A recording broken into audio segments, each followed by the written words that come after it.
নমস্কার বন্ধুরা, আজকে আমি এই ভিডিওতে দেখাবো যে আপনারা অ্যাডোবি 7.0 এর মাধ্যমে কিভাবে পাসপোর্ট ছবি বানাবেন, যে কোনো পাসপোর্ট ছবির ড্রেস কিভাবে আপনারা চেঞ্জ করবেন সেটাও দেখাবো। তাই ভিডিওটি একটু লম্বা হতে পারে, তাই ভিডিওটি খুব গুরুত্বপূর্ণ হতে চলেছে। আপনারা ভিডিওটি মনোযোগ সহকারে প্রথম থেকে শেষ পর্যন্ত দেখতে থাকুন। চলুন ভিডিওটি শুরু করি। আপনারা সর্বপ্রথম গুগলে টাইপ করে নেবেন পাসপোর্ট ড্রেস পিএনজি, এটা লিখে আপনারা সার্চ করবেন। আপনাদের সামনে অসংখ্য এই পিএনজি ফরম্যাটের ড্রেসগুলো কিন্তু শো হবে। আপনাদের পছন্দ মতো যে ড্রেসটা আপনাদের পছন্দ হবে সেই ড্রেসটা আপনারা কিন্তু এখানে ডাউনলোড করে নেবেন। আমি অলরেডি একটা ছবি সিলেক্ট করে রেখেছি, ডাউনলোড করে রেখেছি, তাই আমি ডাউনলোড করছি না। আমি ডাইরেক্টলি ভাবে অ্যাডোবি 7.0 এটাকে কিন্তু আমি ওপেন করে নিচ্ছি। অ্যাডোবি 7.0 ওপেন হওয়ার পরে এখানে আপনারা দেখতে পাচ্ছেন উপরে ফাইল লেখা আছে, এই ফাইলে কিন্তু ক্লিক করতে হবে। তারপরে এখানে ওপেন অপশানে গিয়ে এই ছবিটি এবং ড্রেসটি কিন্তু এখান থেকে আমি ওপেন করে নিচ্ছি।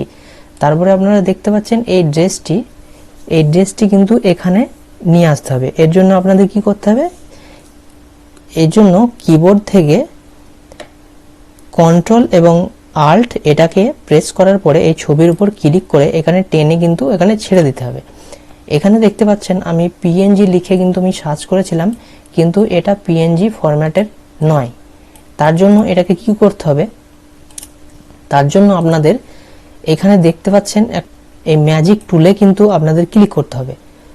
ম্যাজিক টুলে ক্লিক করার পরে এইখানে দেখতে পাচ্ছেন এখানে একটা তালার মতো রয়েছে, এটা লক লাগানো আছে। এইখানে কিন্তু আপনাদের ডবল ক্লিক করতে হবে। ডবল ক্লিক করে এখানে ওকে বাটনে ক্লিক করতে হবে। দেখতে পাচ্ছেন এই লকটা কিন্তু সরে গেছে, এই লকটা কিন্তু উড়ে গেছে। এবার আপনারা কি করবেন, এবার আপনারা এই ম্যাজিক টুলে ক্লিক করার পরে এইখানে একবার ক্লিক করে দেবেন। এখানে একবার ক্লিক করে হয়ে গেল।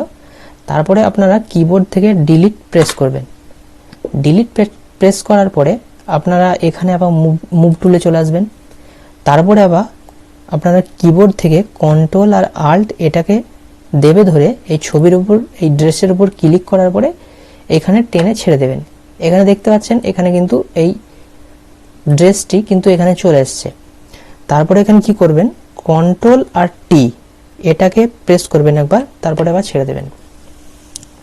এরপরে আপনারা দেখতে পাচ্ছেন, এরপরে আপনারা শিফট ধরে কোণে তীর চিহ্ন দেখতে পাচ্ছেন, এটাকে প্রেস করার পরে মাউসে আপনারা ক্লিক করে এটা ছবিটার মধ্যে এই ড্রেসটাকে কিন্তু আপনাদের সঠিকভাবে অ্যাডজাস্ট করতে হবে।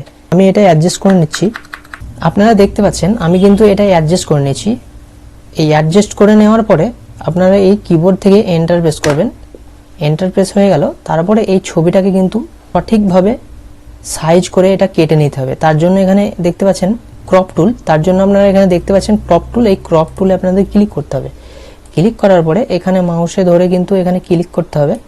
তারপরে এই কিবোর্ড থেকে অ্যারো কি বাটনগুলো প্রেস করে আপনারা ঠিকভাবে পাচ্ছেন, আমি সঠিকভাবে এটাকে ক্রপ করে নিয়েছি। আপনারা সঠিকভাবে ক্রপ করে নেবেন। তারপরে এন্টার প্রেস করবেন। এন্টার প্রেস করার পরে দেখতে পাচ্ছেন এই ছবিটি আমি জুম করে নিচ্ছি।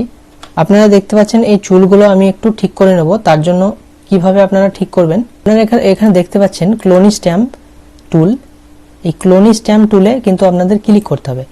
তারপরে এখানে দেখতে পাচ্ছেন কিবোর্ড থেকে আপনারা কিন্তু আল্টটা একবার দেবে ধরবেন, তারপরে মাউস থেকে আপনারা একটা ক্লিক করে নেবেন। তারপরে এখানে কিন্তু ওই আলটা ছেড়ে দেবেন, তারপরে এখানে ক্লিক করবেন। দেখতে পাচ্ছেন এই চুলগুলো কিন্তু এখানে ঠিক হয়ে গেল। তারপরে আরেকবার আপনারা আলটা দেবে ধরবেন, তারপরে মাউস দিয়ে একটা ক্লিক করে দেবেন ফাঁকা জায়গাটায় যেখানে সাদা রয়েছে, তারপরে আলটা ছেড়ে দেবেন। তারপরে আপনারা এখানে কিন্তু মাউস দিয়ে আপনারা এগুলো টেনে ঠিক করে নেবেন। দেখতে পাচ্ছেন এই চুলটা ঠিক হয়ে গেছে। দেখতে পাচ্ছেন লেয়ারে যাবেন। লেয়ারে যাওয়ার পরে এখানে ফ্ল্যাটেন ইমেজ লেখা আছে, এখানে কিন্তু আপনারা ক্লিক করবেন। তারপরে এখানে ওকেতে ক্লিক করবেন। আমি এখানে ফাইলে গিয়ে এখানে একটা নিউ পেজ কিন্তু নিতে হবে। তার জন্য এখানে নিউয়ে চলে গেলাম।